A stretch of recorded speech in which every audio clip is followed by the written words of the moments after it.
Amém. Graça e paz, igreja. Amém. Eu ouvi várias vezes essa palavra aí, mas eu vou falar de novo. Quantos estão felizes que estão na casa do Senhor? Amém. Aleluia. Glória a Deus. E o tema da mensagem hoje é justamente isso. Alegre-se. Fala pro seu irmão aí, alegre-se. Quando eu entrei na igreja, os pastores, nos cultos, mandavam a gente falar muita coisa. Vocês lembram antigamente? Fala aí, Alex, a gente falava. Abra a sua Bíblia lá em Filipenses, no capítulo 4. No versículo 4. Em algumas versões vai estar regozijem-se e a outras alegrem-se. Eles estão vivendo um momento de festa, né? De alegria também. Mas o principal motivo da nossa alegria é Jesus Cristo, que morreu por nós. E principalmente que Ele ressuscitou, cumprindo a sua profecia. Filipenses capítulo 4, versículo 4. Alegre-se sempre no Senhor. Direi novamente, alegre-se. Vamos lá comigo? Todos juntos. Alegre-se sempre no Senhor. Direi novamente, alegre-se. Essa carta de Filipenses foi escrita por Paulo. E Paulo, quando ele escreve essa carta à igreja de Filipe, Paulo estava passando por talvez um dos piores momentos da sua vida. Paulo estava preso na prisão de Roma. E Paulo escreve essa carta, e é uma das cartas, quer dizer, é a carta que Paulo manda para a igreja, onde aparece mais vezes a palavra alegria. Alegre-se, regozijem-se. Chega a citar 16 vezes nessa carta a Filipe a palavra alegre-se ou alegria. E essa carta é conhecida como a carta da alegria. Mas, como nós podemos ver, a palavra de Deus nos dá um mandamento. Fala para a gente ser o que? Alegres. Nós temos que ser alegres. O cristão tem que ser alegre. O cristão tem que mostrar alegria por onde ele passar. Ele tem que ser alegre, e isso que a carta fala. Alegre-se, o povo de Deus tem que ser alegre, amém? Aleluias.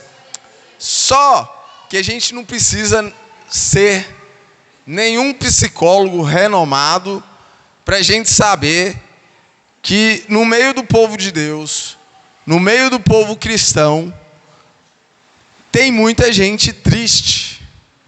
Tem muita gente que anda cabisbaixo da vida, anda chuchu, com a cabeça para baixo, e isso não é o que a palavra de Deus quer para nós. A palavra de Deus quer para nós que nós tornamos alegres, amém? Aleluias. Vou só esperar um pouquinho as crianças subirem, está chamando um pouquinho a atenção, amém? Aí, acabou.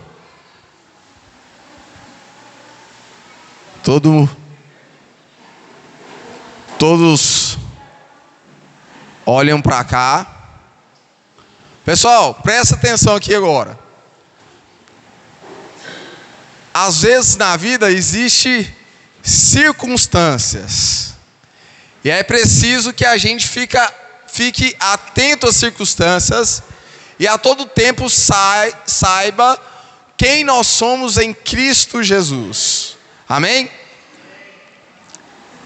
É possível, em certo momento da vida, um pai criar a filha com todo carinho, com todo amor, dedicação, dar tudo de bom, melhor para a filha, e de repente essa filha chega à maioridade, casa, e esse rapaz que casou com a sua filha não é um bom homem, a trata mal, e isso deixa a pessoa muito chateada, não é? Deixa a pessoa triste. É possível você dar de tudo do bom e do melhor para o seu filho, e estudar nas melhores escolas, e por causa de relacionamentos, por causa de pessoas que convivem com seu filho, por causa de coisas do mundo, seu filho possa se perder no caminho do mundo, possa entrar num caminho obscuro. É possível, né? Ontem nós estava na casa de um amigo meu e de repente o Diogo me liga e aí ele fala: Bruno, vem. O Diogo não, a Vanusa me liga: Bruno, vem cá que bateram no nosso carro. É possível você estar do nada, seu carro bonitinho lá, novinho, viu um carro e pá, bater no seu carro.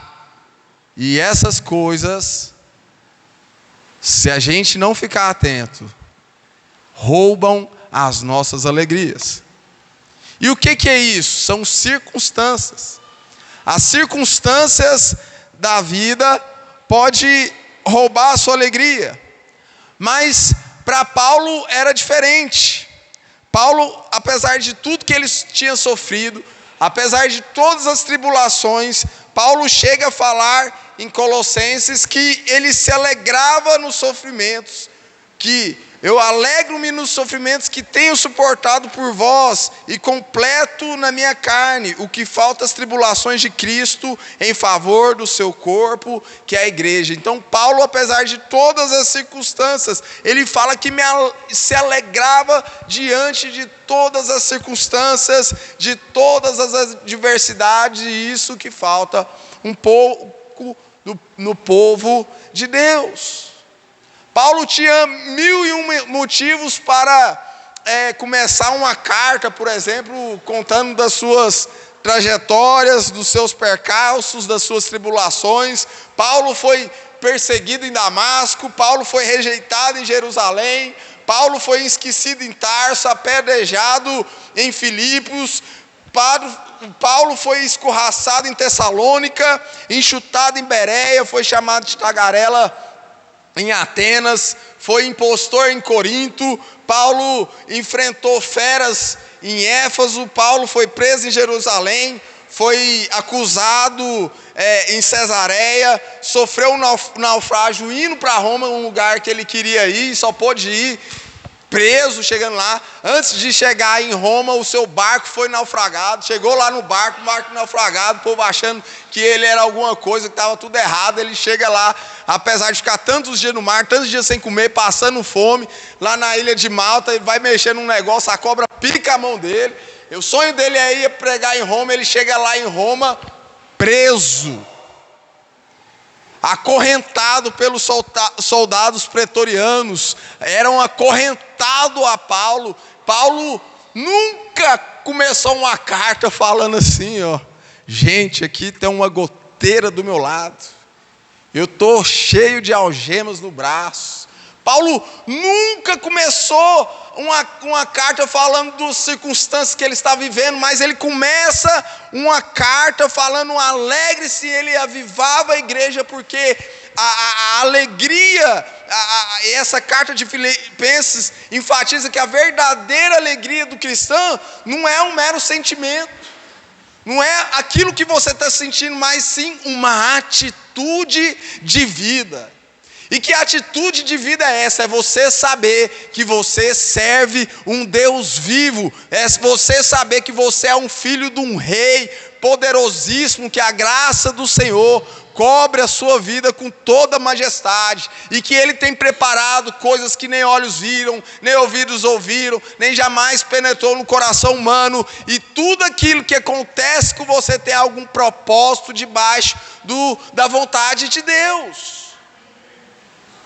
E Paulo, ele é um homem que ele não cria em azar, ele não cria em sorte, ele não cria em mandiga, ele não cria em reza brava, em olho gordo. Paulo não cria nada disso. Este homem sabia que a mão de Deus guiava o seu destino.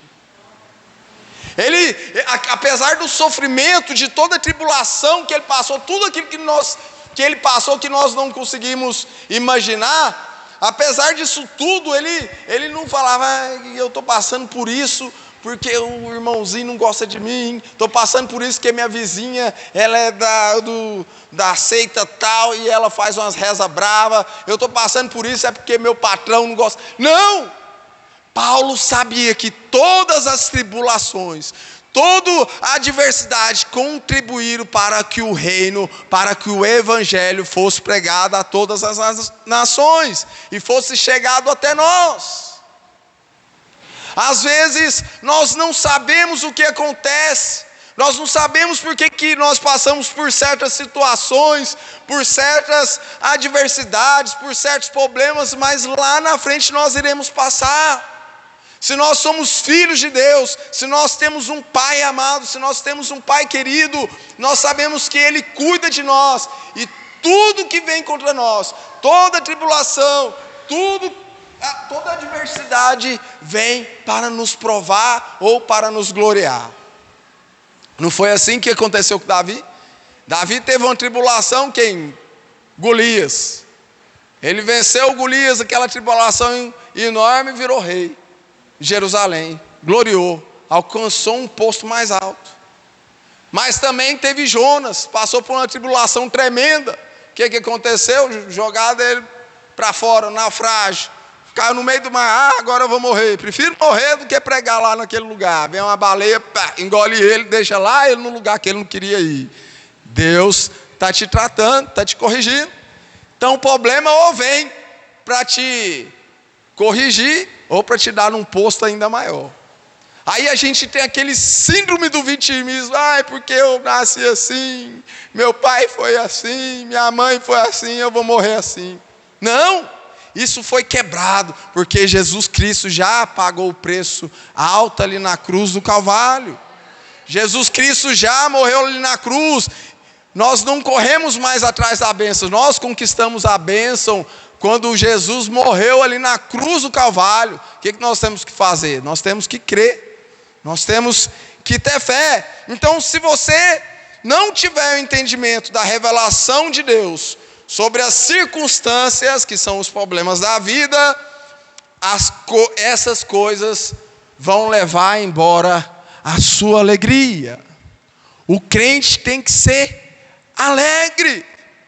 Quando Moisés, através da permissão e da vontade de Deus, tirou o povo do Egito, tirou o povo lá, e aí abriu o mar vermelho, o povo passou. Aí tinha uma irmã, gente, chamada Miriam. Quem conhece a Miriam? O que ela fez? Ela chamou outras irmãs.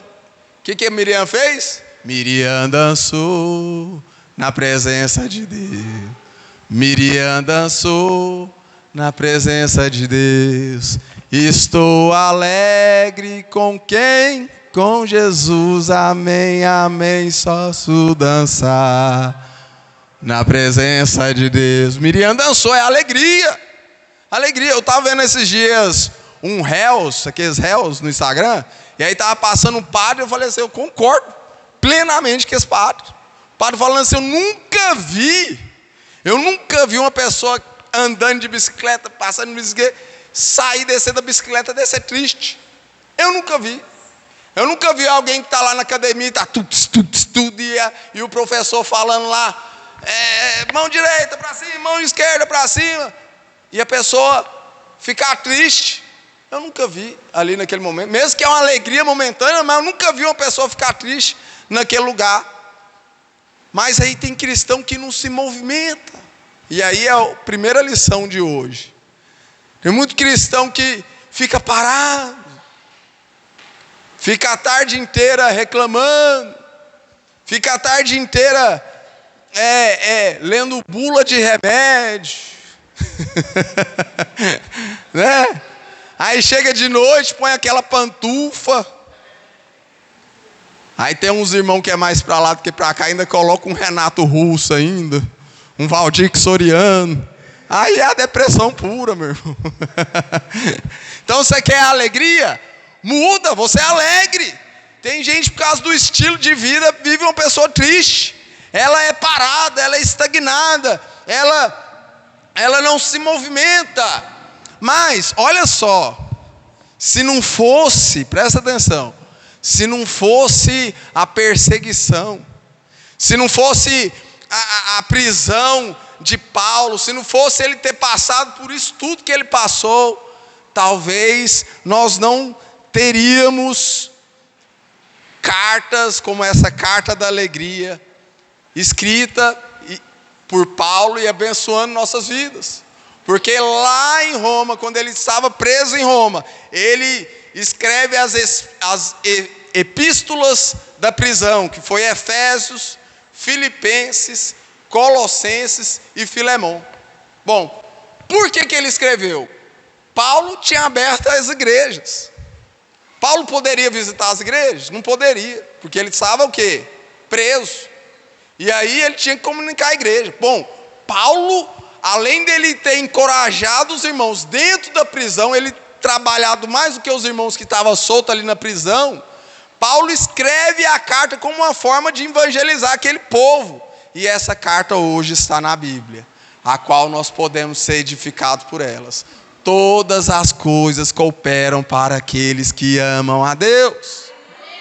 Não é só as coisas boas, até as coisas ruins. Foi ruim para Paulo estar preso, foi ruim para Paulo ter naufragado, ter picado por uma cobra, ter acorrentado junto com os soldados pretorianos, foi. Mas hoje nós temos Filemão, nós temos Efésios, Colossenses, nós temos testemunhos de vida para que nós possamos passar pela adversidade encorajadamente.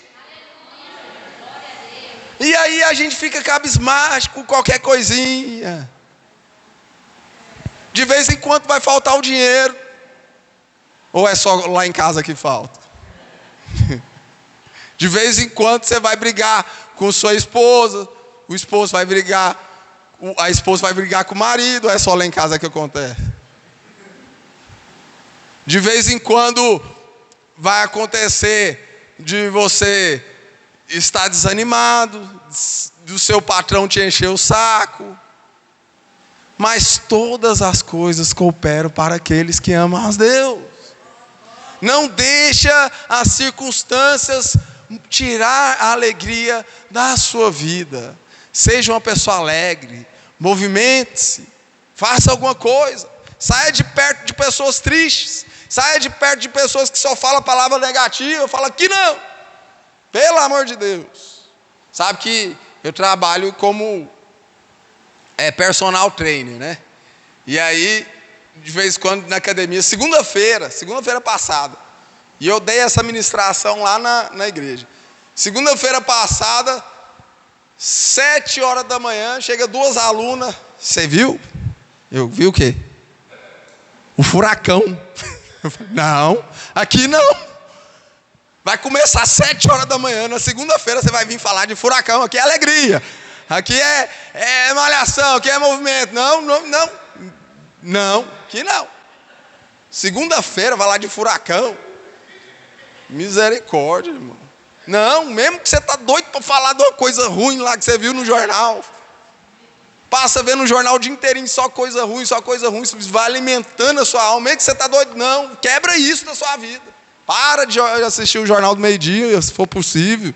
Só passa tragédia. Eu já falei, a Lorena gosta do Jornal do Meio-Dia. Mas eu falo, não, tira isso daí. E ela fala assim para mim, não, mas o único jeito de eu saber o que está acontecendo em Goiânia. Mas eu falei, mas não passa nada de bom em Goiânia. Misericórdia. Então, primeira coisa, seja uma pessoa alegre. Movimentos. Saia de perto de pessoas tristes, pessoas negativas. Contamine o ambiente com a sua alegria. Amém? Mas, olha só.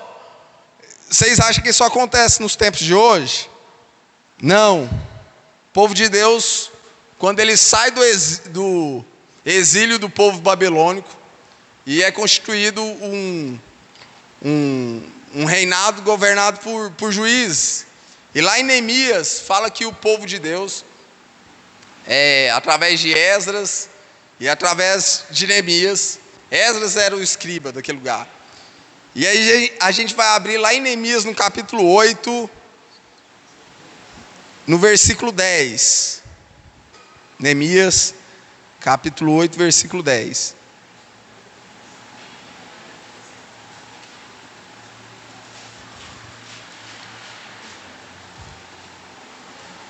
Vamos a partir do versículo 9, que aí a gente vai entender o contexto. E aí o povo sai do exílio. Pensa, você ficar vários anos sob o domínio de um povo que não é seu povo. É triste ou não é? Você ficar assim, não é?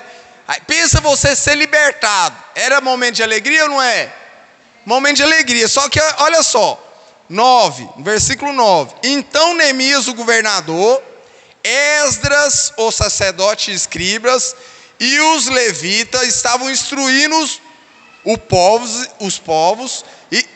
e disseram a todos: este dia é consagrado ao Senhor. Então eles falaram assim: gente, acabou o exílio e tal, esse dia é consagrado ao Senhor, o nosso Deus. O que ele fala? Nada de quê? Nada de tristeza e choro, pelo amor de Deus. Pois todo o povo estava chorando enquanto ouvia as palavras da lei. Então, o Neemias, quer dizer, Esdras, que era o escriba, começou a ler a palavra de Deus, a lei. Começou a ler. O que o povo fez? Começou a chorar, gente. Começou a ficar triste. Eu creio que ele estava chorando porque eles liam aquela referência, tudo que o Esdras estava falando, e falava assim: nossa, nós estamos distantes demais disso, nós não vamos alcançar isso. Mas eles não entendiam a graça do Senhor Jesus Cristo que tinha libertado eles. E aí, no versículo 10, Neemias acrescentou: podem sair, olha o que ele falou, comam bem e bebam vinho doce, repartam com os que não têm nada, tem preparado. Este dia é consagrado ao nosso Senhor. Não se entristeça, porque a alegria do Senhor é o quê? A alegria do Senhor é a nossa força. Daí que vem a alegria do Senhor, é a nossa força. A alegria do Senhor é a nossa força. Então, se o cristão anda triste, ele está forte ou fraco? Está fraco. É antagônico a tristeza na vida de um cristão. O cristão tem que ser sempre alegre. Mas eu não consigo. E aí a gente vai ver a receita para isso. Beleza? Então, como podemos ter uma vida alegre, de paz? Primeira coisa, se nós não relacionarmos com Deus, não tem jeito. Não tem como nós termos uma vida alegre, de paz, sem relacionar com Deus. Um pregador chamado John Piper, ele fala assim, que o diabo vence e derrota a maioria das nossas orações antes que ela aconteça. Por quê? Ele entende que Deus é seu pai. O diabo sabe que Deus é seu pai. Você foi comprado com preço de sangue ali na cruz do Calvário. E ele faz de tudo para você não se relacionar com seu pai. Já pensou? Quem aqui tem pai? Quem aqui tem filho? Seu filho entrar e sair da sua casa sem te falar nada. Passa do seu lado, não dá nenhuma moral para você. Já pensou? Isso é chato, não é? Triste. Mas quantas vezes nós não fazemos isso com Deus? Deus anda. A palavra de Deus fala que nós somos enxertados na videira. Ou seja, nós intrinsecamente estamos em conjunto com Deus. Deus está todo o tempo ao nosso lado, dentro do nosso coração, e a gente não fala com Ele. O diabo derrota antes que nós possamos nos relacionar com Ele. Então, a maioria dos cristãos acha que é só o pecado que nos afasta de Deus. Não é. Sabe o que nos afasta de Deus? É aquele momento que nós temos, que Deus fala assim: agora que eu vou falar com Ele. É agora que Ele reserva esse horário para falar comigo. É agora. Deus cria aquela expectativa. E aí vem na nossa vida o e-mail, o Facebook, o WhatsApp, a ligação do amigo, a conversinha, o sono. Vem tudo isso e nos atrapalha a falar com o nosso Pai. E isso vai nos distanciando do nosso relacionamento com o Pai. E isso abre brechas, e isso deixa um vazio, e com o tempo você vai se entristecer, porque você está longe, porque você não tem falado com aquele que tudo pode resolver. Não tem falado com aquele que pode entrar junto com você na sua causa, é o seu Pai. Bom, a Bíblia fala que nós que somos maus sabemos dar as melhores coisas para os nossos filhos. Imagina Deus que é bom, quanto mais Ele nos daria o quanto nós pedíssemos. Então, o diabo sabe disso e não quer que você fale com ele. E o meio de nós falarmos com Deus é através do quê? Da oração. É através da oração. E lá em Tiago, no capítulo 5, Tiago, capítulo 5, no versículo 16.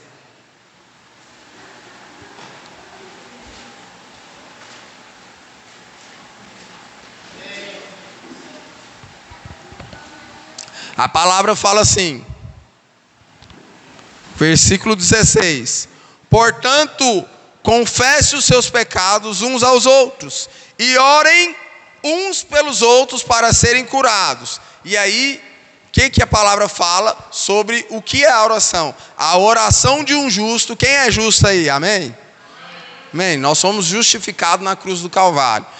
A oração de um justo é poderosa e o que? Eficaz. A oração do justo é poderosa e eficaz. Bom, eu já falei para os irmãos, né? Eu já tive várias experiências com oração. Várias, chocantes. Tem uma delas que eu acho que vocês sabem. Uma vez roubaram o meu carro lá na porta do Flamboyant, e eu tranquilo, eu falei, agora eu vou fazer o quê? O carro era velho, tinha acabado de retificar o motor, não tinha seguro. A única alternativa que eu tinha é o quê? Oração. Era Deus. Se eu tivesse o seguro, eu tinha ligado para o seguro na hora. Mas eu não tinha. A única minha solução era Deus. E eu orei a Deus. Quando foi no outro dia de manhã, liga lá na casa do meu vizinho, que nós não tínhamos telefone fixo. Não sei como acharam, a polícia achou o telefone do vizinho. Eu acho que eu tinha dado lá quando eu fiz a ocorrência. Encontraram seu carro aqui na saída de Nova Fátima. Cheguei lá, falei, glória a Deus. Engraçado que eu dormi, gente. Quem perde um carro de noite assim, dorme tranquilo? Eu dormi. Orei e dormi. Eu acordei com sono assim. Aí fui lá para pegar o carro. Aí o carro não ligava nem nada. Eu falei, uai. Aí teve que ir lá para o pátio, de todo jeito. Aí eu falei, vou ligar para o cara da retífica do motor. O motor tá bom. Deve ter acontecido alguma coisa. Mas glória a Deus que esse motor pifou. E aí foi Deus que fez esse motor pifar de novo. Aí eu chamei do cara da retífica. O cara falou, não, o carro tá perfeito. O motor tá 0 bala, menino. Isso aqui anda... Vai lá no Rio de Janeiro 3 vezes, volta. Aí ele olhou e falou assim, olha aqui o que aconteceu. Um fusível de 25 centavos da bomba de combustível tinha queimado. Parou o carro. Olha para você ver. É glória a Deus mesmo. Aleluia. Oração de Deus. Então, o diabo não quer que a gente ora. John Piper fala que a oração é um dever de um cristão, assim como um soldado tem o dever de limpar seu rifle. A oração é um dever de um cristão, assim como um piloto tem o dever de entrar em contato com a torre. A oração é um dever de um cristão, assim como uma pessoa com fome é um dever de ir à procura de alimento. A oração é um dever de um cristão, assim como uma pessoa com sede ir à procura de água. A oração é um dever de um cristão. Por isso, você quer viver alegre? Ore. Ore a Deus.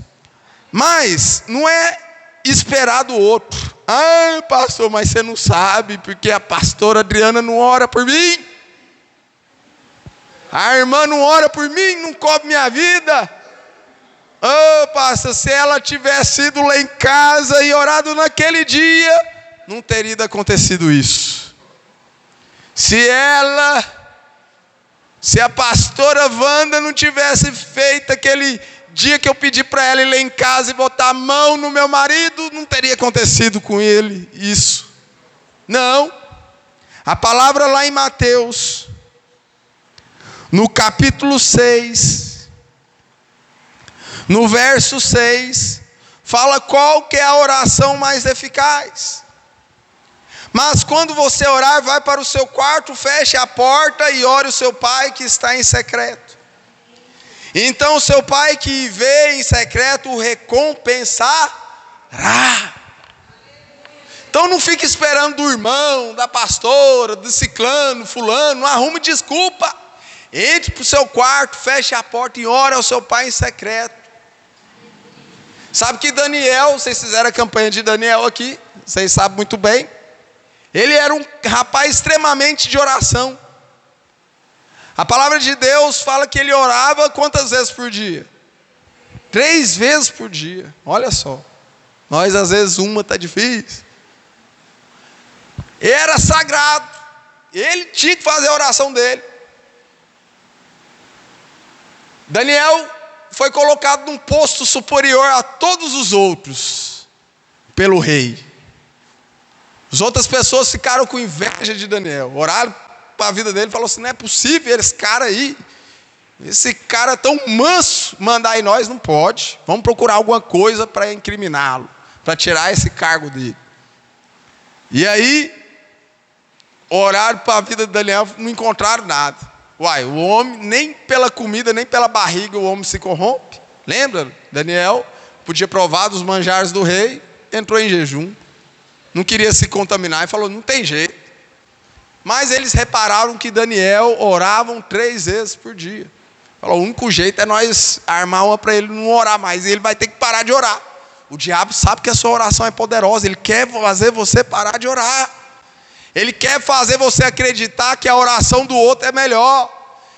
Ele quer fazer você depender do outro. Mas Daniel era convicto de quem ele era. De quem ele era no reino dos céus. Povo exclusivo de Deus, sacerdote real, nação santa, nação eleita. Ele sabia que ele era, assim como nós somos. E aí o pessoal tentou incriminá-lo e tal, falou assim: não, vamos fazer uma lei, vamos falar para o rei fazer uma lei, que nesse dia o povo só pode orar para o rei, não pode orar para outro Deus. Mas ele sabia que Daniel não ia entrar nessa. E aí armaram contra Daniel, fizeram a casinha, pegaram Daniel orando ao Deus dos Altíssimos, ao rei dos reis, Senhor dos exércitos. Jogaram Daniel aonde? Na cova dos leões.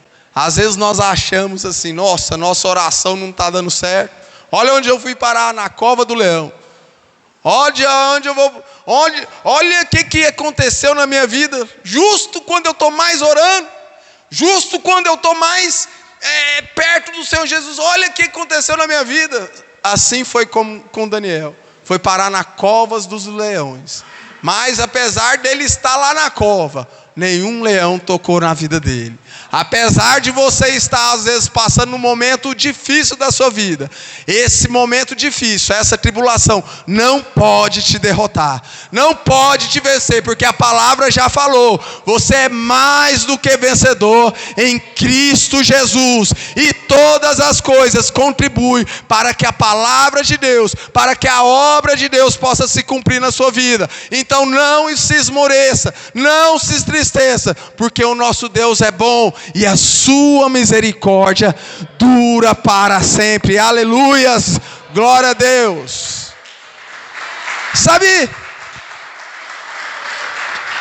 tem um hino antigo que retrata muito bem como que tem que ser a vida do cristão, que fala assim: a alegria está no coração de quem? De quem já conhece a Jesus. A verdadeira paz só tem aquele que já conhece a Jesus. O sentimento mais precioso que vem do nosso Senhor é o amor que só tem quem já conhece a Jesus. Aleluia, amém. O sentimento do cristão é precioso, é o amor que só tem quem já conhece a Deus. Aleluias. não é ansiedade, não é tristeza, é um sentimento de amor. Só que o mal do século hoje é a tristeza e a ansiedade. Então, a gente vai encerrar. E eu creio que essa palavra é uma palavra completa, que trata tudo. Filipenses no capítulo 4, a gente vai ler do 4 ao 7 agora. Alegre-se sempre no Senhor, direi novamente, alegre-se. Que a amabilidade de vocês seja conhecida por todas as pessoas. Nós temos que contagiar todo mundo que está ao nosso redor. Perto está o Senhor. Agora, a palavra fala assim, não andem ansiosos por coisa alguma, mas em tudo, por meio da oração e da súplica, com ação de graças, representam os seus pedidos a Deus. Então, a paz de Deus, que excede todo entendimento, guardará o coração e os pensamentos de vocês em Cristo Jesus. O que Paulo fala nessa carta a Filipe? A carta fala para você ser alegre. Depois de você ser alegre, você tem que compartilhar essa amabilidade. Nada de tristeza, nada de palavra negativa. Seja amável com todas as pessoas. Contamine o seu próximo, no seu emprego, no seu serviço, no seu trabalho. E a palavra fala que perto está o Senhor. E não é para andar ansioso. Por que não é andar ansioso? Por mais forte que você seja, mais bonito que você seja, mais tudo que você seja, quem é de nós que pode acrescentar um dia na sua vida? Quem é de nós que pode colocar um fio de cabelo? Quem é de nós que pode fazer qualquer coisa? Nós somos frágeis. Deus está no controle da nossa vida. Então, não ande ansioso por coisa alguma, porque tudo está no controle de Deus. E por meio da oração, eu estou ansioso por meio da oração, olha só, e da súplica, com graças, dando graças, apresente isso para Deus. Não tenha vergonha de falar do que te incomoda. Apresente seus problemas para Deus. Não fique com medo, não fique com vergonha. Eu não sou digno de falar para Deus que eu estou tão triste assim, tendo tanta coisa boa lá em casa, não faltando comida, não faltando nada, e eu ando triste, meu Deus do céu, o que Deus vai pensar de mim? Não! A palavra fala para você apresentar essas coisas para Deus e dar ação de graça. Coloque o hino de louvor, tira essa tristeza do seu coração, tira essa ansiedade da sua vida. E aí então, a paz de Deus, que excede todo o entendimento, guardará o coração e o pensamento de cada um de vocês. Aleluias. Vamos ficar de pé? Amém? Santo é o Senhor. Papai querido, nós te louvamos e nós te agradecemos, Pai. Nós te apresentamos cada coração aqui.